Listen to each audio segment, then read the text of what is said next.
morning to you. It's the last day of the week. It's Friday, 5th of May, 2017. This is AM Live, our morning show here on Frontiers Television. I am Precious Amayo. And I am Olajumoke Babalola. Thank you for joining us today, Friday, May 5th, the last working day of the week. In some countries, actually, some still work weekends, but officially it's Friday. And it is AM Live. Thank you for joining us. Indeed, it is AM Live. So many things lined up for you this morning. But again, it's a lot of international days today. Two international days today. Today is the day of Vesak, recognized by the UN. I think maybe we should find out what that is. But it's also International Midwives Day. It's a day to celebrate midwives all around the world. We often talk about nurses, talk about doctors. You know what they are? Maybe that's why they are called midwives. They're midwives in between, both nurses and doctors, actually, doing great work all around the world. And today is a day to celebrate them and recognize the work that they do actually within the health sector.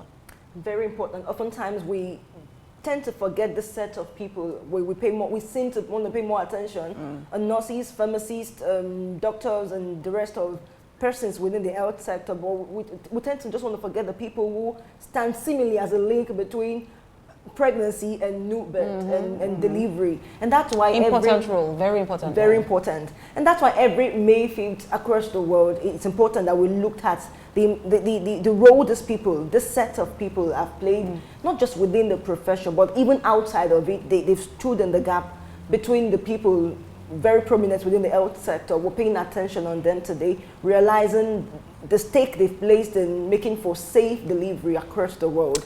Sure. We can't do without them, basically. Sure. It's funny. I've never really heard about midwives going on strike. We heard about nurses saying, not so often too with nurses, but sometimes we've heard that nurses, we heard about nurses say, we're going on strike, we're not treated right. Doctors have gone on strike a lot of times, but you never really hear about midwives going on strike, and they play a very important role too. And I know that they must have their own challenges as well within the health sector. But we'll talk about the midwives later. There is, as we focus now on our big stories, the Association of Senior Civil Servants of Nigeria are planning to embark on a strike over 200 billion naira worth of arrears owe them, whether in debt and promotions, salaries, and debt benefits, owe them, and they are planning to go on strike if the federal government do not pay these arrears. I mean, it's 200 billion naira, and they say, look, you're owing us this money. We need our money. And this is coming in about 3-4 days after the celebration of the Workers' Day on May 1st, where we had a rally that turned into a booing session. And the workers are saying, look, you owe us arrears, and we want our money, or we're going to go on strike. And just like you mentioned, a couple of days after May 1st, when workers across Nigeria and across the world gathered together to reflect on their struggles and look for way forwards. Some states, actually, workers in some states did say, right from May 1st, we're going to embark on strike. Bayelsa says, civil servants in Bayelsa did say the state was owing them 10 months' salaries and they were going to go on strike. But basically, it isn't just the state now that's owing its workers' salary. We're seeing as civil servants within the federal civil sector say that 200 billion naira is being owed us, and we're threatening strike. And of course, we've talked a lot about the fact that what the government seems to understand or listen to the most as a threat to embark on strike. Well, we understand the country is in recession. But one of the TUC leaders who spoke mentioned that Nigerian workers still come to work. They still put their lives on the line trying to generate revenue for the country. And of course, the government needs to pay attention to them. It's very unfortunate to realize that members of the National Assembly get the allowances as and at when due. But the people who you see often every day get to work in different sectors are hold the basic allowances, not even talking about the 200 billion naira arrears being owed them. It's unfortunate, but really it's a call to the government in a time like this to pay attention to workers, pay attention to the plight. The purchasing power of these people is dropped. It isn't just about the fact that they're being owed. Some people do not even get a consistent payment every month. And we realize that the cost of product, the cost of goods, it's skyrocketed. And they still need to make ends meet. So basically, it's a call to the government, the federal government, and also making a plea for state governments who are owing workers' salary, that they would look into making for an improved welfare for those people. Put means together to pay off debts that are owed these people who every day you see at work trying to make the country better and get out of recession. True. The plight of workers in Nigeria is a very sad one, especially now that a lot of states are owing salaries. Not just salaries, pensions are being owed, but also by a lot of states. Lagos State seems to be one of the few states that is doing a lot towards pension. People who have left the civil service still hoping that I get my pension. And gratuities are also being owed to a lot of retirees. And I mean, when you look at the plight of workers in the country, it looks like it is not a priority, because when you look at the national budget every year, these issues are not captured in the budget. It's like the government talks about it, but doesn't want to do anything about it, because even the 200 billion naira that is being talked about is not reflected in the budget. Except now, the good thing is that the budget has not been passed. It means that it can quickly be added if the National Assembly is willing to help, the ASCSN. But the thing is, it's been said that the president has given the directive for the money to be released. So what the challenge is at the moment is between the Ministry of Finance and the Ministry of National Planning, Budget and National Planning. Those are the two ministries that need to fix the issue so that these people can get their money. The TUC, the ASCSN is under the TUC, and coincidentally, Baboy Kaigama, who is the president of the Trade Union Congress, is also the president of the ASCSN, and they are going on strike. I mean, imagine if he's the president of both, he's used to leading strikes. NLC is also going to be joining them in the strike, and if we can't have strike actions, we're already in a recession. A lot of sectors are losing money. The Customs Service came out to say we didn't meet up to target in 2016. I mean, we're only talking about 2016. We were 21.1% short of the money that we were looking to gain for our target. Now we made loss. If the Association of Senior Civil Servants go on strike, even for just a day, money is lost. And the government must begin to think of how do we ensure that we reduce all of these strike actions and we don't lose money. Very important. That's what I believe should be the focus of the government.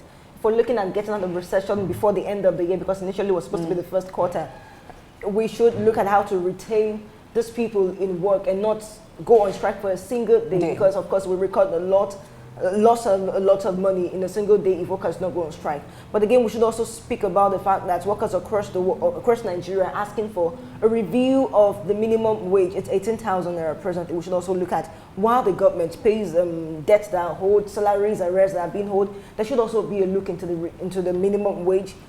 They're asking for an increment of 56,000 naira, which they believe it isn't too much. It isn't too much, considering the fact that you take 18,000 naira to the market, you're not able to purchase anything. And of course, work is still as it is, it's always been. So while we're lending our voices to state and federal governments deciding, making proactive decisions actually to pay debts, like you mentioned, the presidency is giving directives, hoping that there would be actions based on those directives. We're hoping that there will be a review also of the minimum wage, such that workers can actually live life comfortably. Yes. All right, now let's take a break, and when we return, we have more big stories for you. Do stay with us.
viewers, the program is still AM Live, and of course we've talked a lot about how the governments across the world now, not just Nigeria, should pay attention to helping workers live a very a better, comfortable life. But away from the plight of workers and how much the government should pay attention to them, across the world, women, families are helped by some set of people to making the right decision for themselves first, and of course for members of their families. We're looking at the people who have stood in the gap of helping families make better decisions, especially mothers and of course families generally. They need to make certain decisions that would help them live well, live better.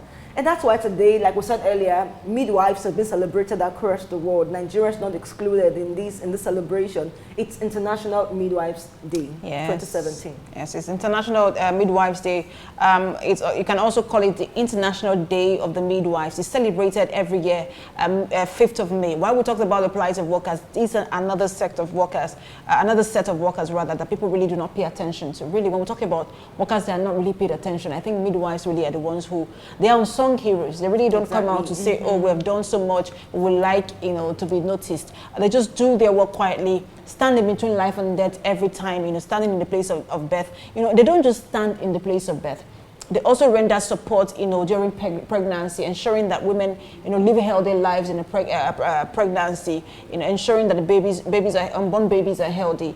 And these are the roles they play all the time selflessly. You can say, oh, they are paid for it, but it takes a lot of passion to be able to do that kind of work, even when you know that you deserve better than what you get.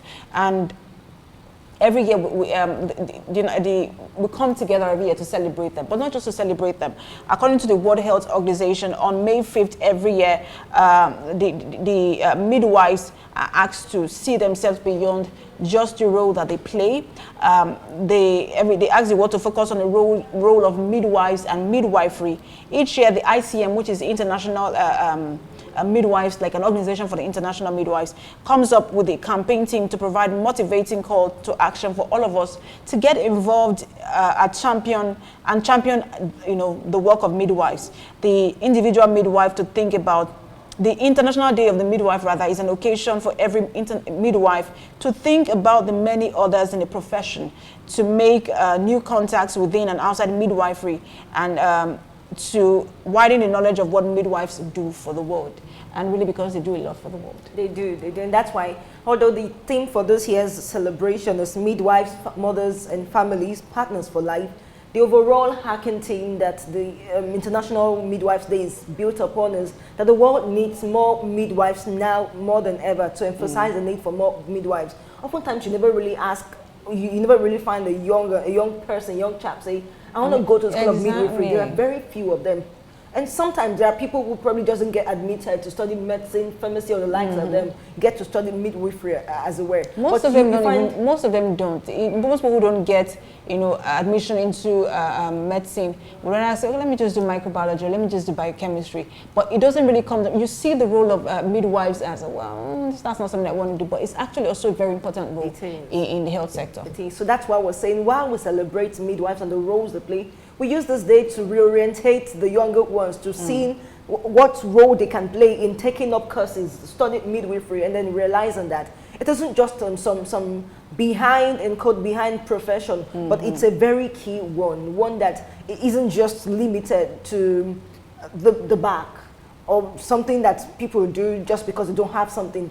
Exactly, and it's not just for the elderly as well. Exactly, it's for young people who could do this towards helping families make better decisions, and of course standing as support to people who need family support, not just the mothers as well, even men who need to make very accurate decisions. We're looking at how the population can be well contained in a way to make for the resources, the facilities available towards reaching everyone. These are people who will help you make decisions towards good delivery and towards making right family decisions. So again, we're saying kudos to women and men, because oftentimes we think it's just women who do this, though it's midwifery, but there are men who also get involved in this kind of activities. Just as there are male nurses as well. They're right, exactly. We're saying thank you to them, and we're saying younger ones, you take up the challenge of finding a profession in this particular aspect and doing well for the society Really, at large? it is a great profession, one that you can build your career in. We should all come together today. Let's all get involved and champion the work of midwives all around the world. Celebrate these unsung heroes who basically spend a good part of their time standing in the gap for mothers and babies, standing as unsung heroes all the time to ensure that the rates of maternal mortality rate is reduced drastically. They require a lot of training, and I hope that we begin. State government, federal government, private sectors, private sector organizations, put it in mind to actually spend money on training these people. If you actually want to reduce the maternal mortality rate, you cannot cut out the role of midwives. They are very, very much involved in the whole pregnancy and birth process, and we need to do a lot for them to ensure that they are able to carry out their job more effectively. Now, moving away from the International Day of Midwives, there is, if you're a Nigerian, there is a burden you carry around in your heart. It's actually a burden, and it's a burden to see your country get better. It's a burden to see things get better, things change for the better. There's a burden to hear that, the issues of corruption are a thing of the past, that roads are being fixed, education is better, the health sector is better. It's a strong burden. And there is also the burden of complaints that you also carry around, because it looks like every other minute and every other day there's something to complain about. And there is an article on Punch this morning as part of the editorial, and it just is titled, "Do Nigerians Still Hope for a Better Future?" Is one of the columns. Do Nigerians still hope for a better future? It's a very strong question that, if we go around asking a lot, it was written by Fola Ojo. If we go around asking Nigerians this morning, do you still hope for a better future? We might be shocked at the answer we get, because it's easy to think that most people will say no. But I think a lot of Nigerians will actually say yes. Basically, well, if you consider whether to say yes or no, you just want to remember that this is where you got, this is what you got, and the least you can actually do is keep hoping. We just keep hoping every other day. We expect that things get better, because of course we're not where we used to be. Every other day it might look like there isn't the change that we're expecting, there isn't the improvement that we're looking forward to. But if we look back years ago, we're not where we used to be. There is still a long way to go. But of course, the much we really want to do for ourselves is hope. Yes, the economy isn't so much improving as it were. It's so encouraging. Different sectors are breaking down. The health sector is nowhere to run, nothing to write them about as it were, because you find people go out of the country, those who can readily afford it leave the country because they do not have confidence in the health sector. The education sector isn't anything to write them about either. There are people who still believe that you get the best of education outside of Nigeria. Different sectors, every sector really isn't as encouraging as it should be. But I'd say that, well, as much as you really think you would get the best from outside of your country, this will always be your country. So the much you really want to do is keep the hope alive. It's in keeping the hope alive that you really want to work hard at improving your country. Yes, and just to take a paragraph here from Fola Ojo's "Do Nigerians Still Hope for a Better Future?" It says, "Quite often I am not sure if I should keep up or wave a white flag or surrender as a result of the unfolding ugly, despicable and frustrating events across Nigeria. The country is a complicated and confusing entity. Injustice and unfairness hold sway. Equity and justice are non-existent. Amidst the avalanche of wrongs, many amongst us still strive to do what is right. There's a struggle to do the right thing in Nigeria amid so many wrongs that reign across the length and breadth of the country. And this has become etched in the spine of the society." Is that amidst all of the struggles, many of us still, it's a struggle, but we end up doing that which is right. And if we all decide in our hearts that we're going to do that which is right, if every individual, the 180 million of us, decide that we're going to do that which is right, issues of corruption, issues of bad roads, issues of poor infrastructure will be a thing of the past. Basically, I believe, and I agree with you totally, it's about making the decision first, not just about the fact that there are some there who get away with doing the wrong thing, but that no matter what, I choose to do the right thing. And of course, while we've made this some mantra that we just sang about, we should believe and work towards making change begin with us. The Nigerian we hope for would only happen if we would take up the change, be the change that we really want to see in Nigeria. So yes, it's a choice we individually need to make. True, and a very important choice, even more so. And it starts with the decision to do that which is right. We're going to take a break now to allow for the morning brief segment, which is a newspaper review segment. So we'll take a break now. When we return, we'll look at the headlines on the papers this morning. Do stay with us. Sorry,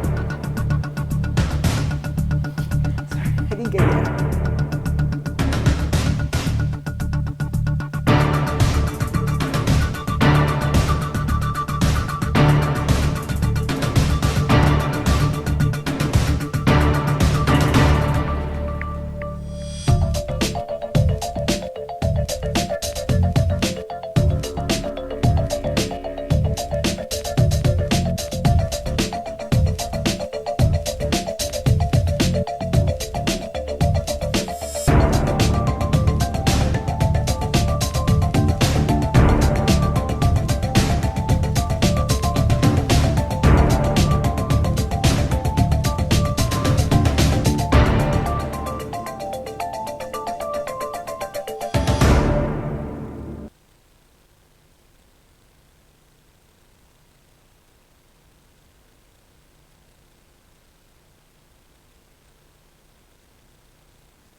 Welcome back. Thanks for staying with us. You're still watching AM Live here on New Frontiers Television. We'll move on now to our paper review segment this morning as we look at the headlines. On the Punch newspaper, the major headline is on the health of the president. It says, make your health status public. Douse tension. NMA tells president. That's the Nigerian Medical Association. The writer says, Buhari will go on medical leave only on doctor's advice. And that's coming from his aide. Ministers should invoke Section 144 of the Constitution. And that's by the Nigerian Bar Association Vice President. You find details on all of this on page 7 of the Punch newspaper. Just by the side strip, just by the nameplate rather, 25 injured as Oyo traditional worshippers Muslims clash. 600, you find details of that on page 5. 667 million naira diverted from Air Force account in 13 months, and that's coming from the EFCC. You find more details on page 9.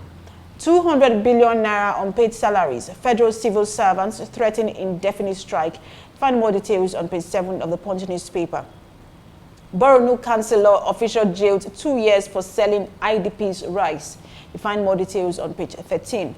Federal government will employ 47,000 workers to fix roads, and that's coming from the Minister of Works, Power and Housing, Fashola, and you find more details on page 23. At the bottom strip here, Lagos lawmakers visit Olubadan. Monarch invites investors. More details on page 10. Cameramen boycott plenary as Senate bars TV stations. If you're interested in what's happening between the Senate and the press, and just 4 days after the Senate President Bukola Saraki addressed the press, the National Assembly press call on Press Freedom Day, now there is a fracas between the press and the Senate. You find details of that on page 10. UTME, JAMB rakes in 8.5 billion naira from farm sale. Find more details on page 33. There's an insert here of burnt vehicles, and it says car dealers set customs patrol vehicle ablaze over import license in Kaduna. More details also on page 10. And finally, 7 reasons to expose your kids to modern technologies. If you're in doubt of whether you should expose your kids to modern technologies or not, you find details of that on page 3. You find more answers. And that's all for the front page. And just at the back page here, on Friday Musings with Ayo Lutoko, it says, Buhari, the politics of infirmity. You find that on the back page of the Punch newspaper. And that's all for the Punch newspaper.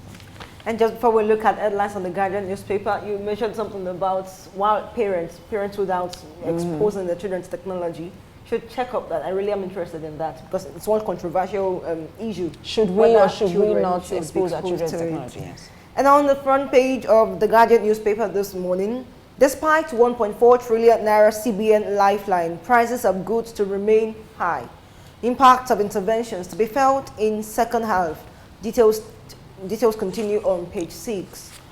Reps under fire for rejecting all firms' relocation to Niger Delta. And the riders, antagonists are enemies of the people. Senate OK's enabling law for maritime varsity. You also find more details on page 6. Senate defers consideration passage of 2017 budget bill till Tuesday. And that's on News 3. 7 years after Umaru Yar'Adua, another call for constitutionalism. That's on Politics 12. RCCG pastor Olu Obanure dies at 65. You'll find that on News 8. And finally, Dan Agbese writes as Lagos celebrated its 50th anniversary, and it's Lagos are Lagos. That's on the Grandmaster column. And these are headlines on the front page of the Guardian newspaper today. All right, now looking at the inside pages of the Punch newspaper, now on the Metro column. Nigerians ask Kate Henshaw, friends to fund sick boy's treatment. Victim's family say boy needs 12 million naira. Still on the Metro section here, Ashimolowo, church not involved in demolition of houses, says lawyer. 2 die, 8 injured in Ogun auto crash, starts story. Photographer tortured to death by SARS, which is a special anti-robbery squad, buried. Family demands justice. Still on the pages here, 25 injured as Muslims masqueraders clash in Oyo. And that's all for the Metro column. And look at some headlines from the news column. NMA, which is the Nigerian Medical Association, protests against the non-payment of salaries in Osun. Kano orthopedic health workers vow to down tools. We're seeing threats of protest again in Osun State. Away from that, Ayade threatens to sue PHEDC over viewing center tragedy. Now, Ayade is the Cross River State governor, is threatening to sue the Port Harcourt Electricity Distribution Company over the viewing center tragedy where fans had been electrocuted to death. E-learning vital to increasing access to education, says Oshimbajo. Nigeria-Britain group seeks entrepreneurial revolution to grow economy. And finally, for news, Nigeria's peace depends on Southern Kaduna, says Kan president. And that's the mod from this column. All right, now looking at the health-wise column, it says here, Martin takes malaria awareness to Abia and Ogun. Jumia inaugurates exclusive breastfeeding campaign. GIPLC targets 1,000 patients for medical program. And finally here, exercises can improve your pet's health. So it is not just your health that needs to be improved, your pet's health also needs to improve, and it requires exercises. So if you want to know the kind of exercises that your pets should get involved in, you can go to the headwise column of the Punch newspaper. And now on Guardian Politics.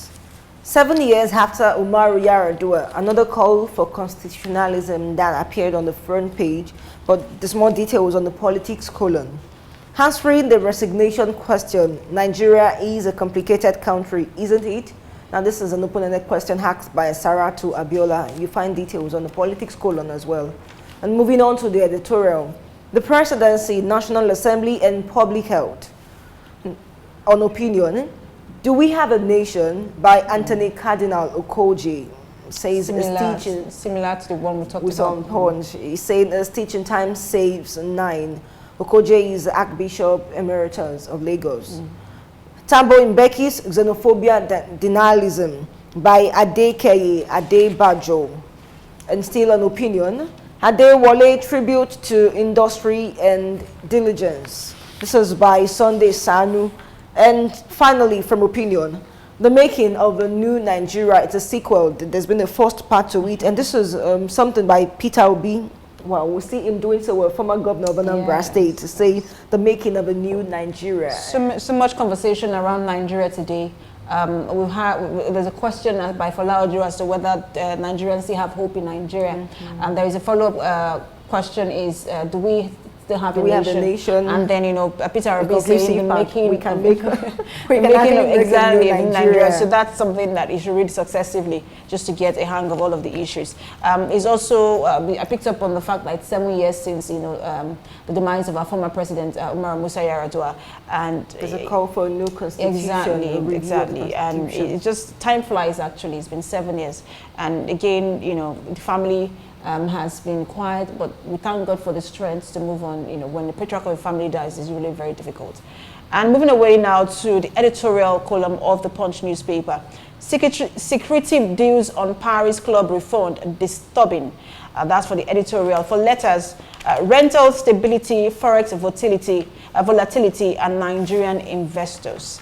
Now on the Viewpoint column of Punch newspaper, we looked at this earlier by Folaojo. Do Nigerians still hope for a better future? And by Tunji Ajibade here says, Ambode must hold Israeli ambassador by the wrist. And that's all for the Viewpoint column. On the Guardian business, NASIMA, which is the Nigerian Association of Commerce, of Chambers of Commerce, Industry, Mines and Agriculture, seeks guidelines on Exports Incentives Administration, comments government on economic policies, seeks further liberalization of forex market. Away from that, farmers to repay 8.3 billion naira to CBN. Diversify portfolios, fund MSMEs, which is micro, small, medium enterprises. CBN tells banks. Details continue on page 22. And still on Guardian business, SON, which is the Standards Organization of Nigeria, seeks adoption of ADR mechanism for trade. ADR is an alternative dispute resolution. Bank of Industry reduces interest rates to 0% for youths. This is a good one. Youth can actually key in for entrepreneurial development. Japanese firm Canon seeks improved forex regime. Launches EOS 5D Mark 5 camera and E-Series Peak Smart printers. That's a new one. And that's the much from Guardian Business. All right, now looking at the education sector, column of the sector.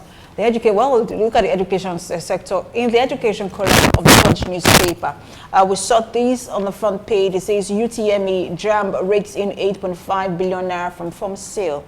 Commissioner tasks teachers on dedication. Bayelsa vows to arrest, prosecute parents of dropouts. That's interesting. If you have a child who's a dropout, you're going to be arrested and prosecuted. So you ensure that your child goes to school. Adopt indigenous languages for teaching science. Okay, how would that work? So much about it. It's, you know, there's been this research as to how people can actually learn and understand the context of whatever subjects when taught in the indigenous. Of course, you would have to still refer to, because there are some scientific terms you cannot translate into how you say indigenous language. And how do you say that in Yoruba or English or some other language? All right, now, still on education, Olofin describes dying reading culture among youths. Well, that has been talked about over and over again. People rather read gossip columns than read a book that actually helped them advance the course of their lives. Again, public school pupils shine in chemistry competition.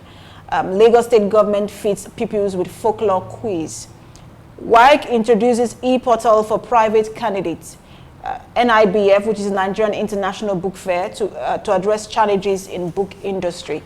And finally, TOSSA, which is the principal consultant of Eduma Consult, to address technology gap in learning. And that's also very important. A lot of learning is done through technology these days. And if you don't know how to navigate it, then you didn't have a problem. Yes. Okay, now a look on executive monitoring. This is a very interesting column on the Guardian newspaper. It's weekend and there will be several people on the road. And there's this headline which I believe everyone should look at. Road safety and accident prevention. Of course, it's not something limited to just weekend, but we should look at how we can prevent accidents and, of course, make for road safety. And that's on the executive monitoring of the Guardian newspaper. Still on monitoring, executive monitoring of the Guardian newspaper, transport sector restructuring, crucial to Nigeria's economic prosperity, says Oni, who's a professor of transportation, geography at the Department of Geography, University of Lagos. And finally, Volkswagen profit jumps 40% in first quarter. And I just take a couple of headlines from the communication sector as well. Paga NIPOs take official services across Nigeria. IHS, which is IHS Holdings Limited, launches vendor upskill pilot program in Nigeria. And finally, how national roaming will work. This is by the Association of Telecoms Companies of Nigeria. How do we make progress in the national roaming process? And that's the much from these two different columns. All right, now looking at Punch Sports this morning. O'Day, MFM coach rejects Danish club. Tombim Open, Garanganga Echagui Lift Africa. Youth urge Joshua to build gym in Shagamu. Okay, he's not the Minister of Sports. It's not the Minister of Sports. They urge him to build gym in Shagamu. Won a boxing competition. And I was seeing how much he can play. I mean, we should just we should actually move let him relax a bit, let him enjoy his victory a bit. Nigeria retained position in FIFA rankings. We're still 40th in the world. FIBA approves a new headgear rule for basically for Muslim women. Rwanda star lament Lagos cycling defeat. Still on sports, Joshua Wayne has changed boxing, and that's coming from Mike Tyson. Wenger ready for peace with Mourinho. Oh, come on. No, they shouldn't. Why peace? That's the beauty of the whole football. If they make up, then what do we watch? Please do make up, but it just makes football exciting when you know exactly, that. Makes it interesting. They are loggerheads to one another. Shepherd 6 of Okpekpe history. And finally, NBB of Sea Louds AG. And now on Guardian Sport. Merchandising sports. The 5 years we might have done away with all. A woman gave her life. Of course, there were some of the persons stood on the front line towards helping Lagos succeed in the fight against Ebola.